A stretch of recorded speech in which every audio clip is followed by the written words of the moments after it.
नमस्कार दोस्तों, आपका हमारे चैनल हिंदू कथा सागर में हार्दिक स्वागत है।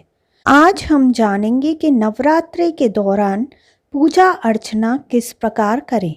हिंदू धर्म में नवरात्रि के दौरान साधना और उपासना करने के सर्वश्रेष्ठ दिन बताए गए हैं। ऐसी मान्यता है कि सामान्य दिनों में किसी भी साधना में सिद्धि हासिल करने के लिए कम से कम 40 दिनों की आवश्यकता होती है। वहीं नवरात्रि में 9 दिन ही अनुष्ठान में सफलता हासिल करने के लिए पर्याप्त होते हैं। बता दें कि साल भर में 4 मास चैत्र, आषाढ़, अश्विन और माघ होते हैं। इन 4 मासों में नवरात्रि का पर्व मनाया जाता है, लेकिन इनमें से चैत्र और शारदीय नवरात्रि प्रमुख होते हैं। इस बार अप्रैल से चैत्र या वासंतिक नवरात्र शुरू हो रहे हैं, तो आइए जानते हैं नवरात्रि की पूजा विधि और इन 9 दिनों किन मंत्रों का जाप करने से आपको लाभ होगा। प्रथम दिन शैलपुत्री। शैलपुत्री माँ दुर्गा का प्रथम स्वरूप है। मान्यता है कि शक्ति की प्रथम उत्पत्ति शैलपुत्री के रूप में ही हुई थी। नवरात्रि के पहले दिन इनकी ही पूजा करनी चाहिए। माँ के सामने धूप दीप जलाएं और देसी घी का दीपक जलाकर माँ की आरती उतारें। इसके बाद शैलपुत्री माता की कथा, दुर्गा स्तुति या दुर्गा चालीसा का पाठ करें। इस दिन माँ को गाय के घी से बनी सफ़ेद चीज़ों का भोग लगाएं। इसके बाद शाम के समय माँ की आरती कर उनका ध्यान करें। इस दिन माता शैलपुत्री का मंत्र ओम शैलपुत्राय नमः का 108 बार जाप अवश्य करें।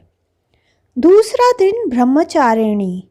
नवरात्रि के दूसरे दिन माँ भगवती के द्वितीय रूप ब्रह्मचारिणी देवी की पूजा की जाती है। सुबह पूजा के समय अपने हाथों में एक फूल लेकर देवी का ध्यान करें। इसके बाद उन्हें पंचामृत से स्नान कराएं, फिर फूल, कुमकुम, सिंदूर अर्पित करें।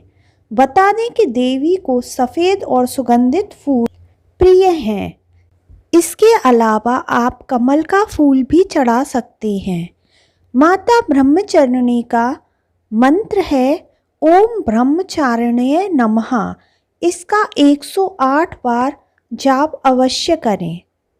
दूसरा मंत्र या देवी सर्वभूतेषु माँ ब्रह्मचारिणी संस्थिता नमस्तस्यै नमस्तस्यै नमस्तस्यै नमो नमः। तीसरा दिन चंद्रघंटा। नवरात्रि के तीसरे दिन माँ चंद्रघंटा के रूप की पूजा की जाती है।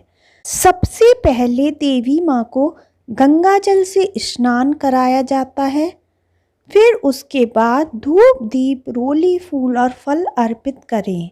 इसके बाद माँ का ध्यान करें और मन में ओम चंद्रघंटाय नमः का जाप करते रहें। चौथा दिन माँ कूष्मांडा का होता है। इस दिन रोज की तरह सबसे पहले कलश की पूजा कर माता कूष्मांडा को नमन करें। इसके बाद माँ को जल और पुष्प अर्पित करें। बता दें कि इस दिन पूजा में बैठने के लिए हरे रंग का आसन इस्तेमाल करें। इस दिन माँ को कद्दू के हलवे का भोग लगाएं। मंत्र ओम कूष्मांडाय नमः का 108 बार जप अवश्य करें। पांचवा दिन स्कंद माता का होता है। नवरात्रि के 5वें दिन स्कंद माता की पूजा की जाती है। इस दिन सबसे पहले स्कंद माता की प्रतिमा या तस्वीर स्थापित करें। इसके बाद गंगा जल से शुद्धिकरण करें। चौकी पर मिट्टी, तांबे या फिर चांदी के घड़े में जल भरकर उस पर कलश रखें और देवी का ध्यान करें। स्कंद माता की उपासना करने से मनुष्य की सभी इच्छाएं पूर्ण हो जाती हैं। माता स्कंद माता को केला प्रिय है। इस दिन माँ को केले का भोग जरूर लगाएं। मंत्र या देवी सर्वभूतेषु माँ स्कंद माता रूपेण संस्थिता नमस्तस्यै नमस्तस्यै नमस्तस्यै नमो नमः। दूसरा मंत्र ओम स्कंद मात्रे नमः, इसका 108 बार जप अवश्य करें। छठा दिन होता है माता कात्यायनी का। नवरात्रि के छठे दिन देवी कात्यायनी की पूजा अर्चना करनी चाहिए। इस दिन पूजा करते समय लाल या पीले रंग के वस्त्र धारण करें। इसके बाद कात्यायनी देवी की प्रतिमा स्थापित करें और फिर गंगा जल से उसकी शुद्धि करें। इसके बाद माँ के सामने घी का दीपक जलाएं और पुष्प भी चढ़ाएं। इसके अलावा माँ को पीले रंग के फूलों के साथ कच्ची हल्दी की गांठ भी चढ़ाएं। मंत्र: या देवी सर्वभूतेषु माँ कात्यायनी रूपेण संस्थिता नमस्तस्यै नमस्तस्यै नमस्तस्यै नमो नमः। इस मंत्र का जाप 108 बार अवश्य करें। सातवां दिन होता है माँ कालरात्रि का। सातवें दिन कालरात्रि की आराधना करनी चाहिए। माँ की प्रतिमा की स्थापना करने के बाद माँ को कुमकुम, लाल पुष्प, रोली आदि चढ़ाएं। इसके बाद माता को नींबुओं की माला चढ़ाएं और उनका पूजन करें। माँ के मंत्रों का जाप करें या सप्तशती का पाठ करें। माँ कालरात्रि को लाल रंग के फूल अर्पित करें। माता कालरात्रि को गुड़ या उससे बनी चीज़ों का भोग लगाना चाहिए। या देवी सर्वभूतेषु माँ कालरात्रि रूपेण संस्थिता नमस्तस्यै नमस्तस्यै नमस्तस्यै नमो नमः। ओम कालरात्रै नमः, इस मंत्र का 108 बार जाप अवश्य करें। आठवां दिन महागौरी को समर्पित होता है। नवरात्रि के 8वें दिन महागौरी की पूजा करना चाहिए। इस दिन सबसे पहले लकड़ी की चौकी या मंदिर में महागौरी की प्रतिमा की स्थापना करें। इसके बाद चौकी पर सफ़ेद कपड़ा बिछाकर उस पर महागौरी यंत्र की स्थापना करें।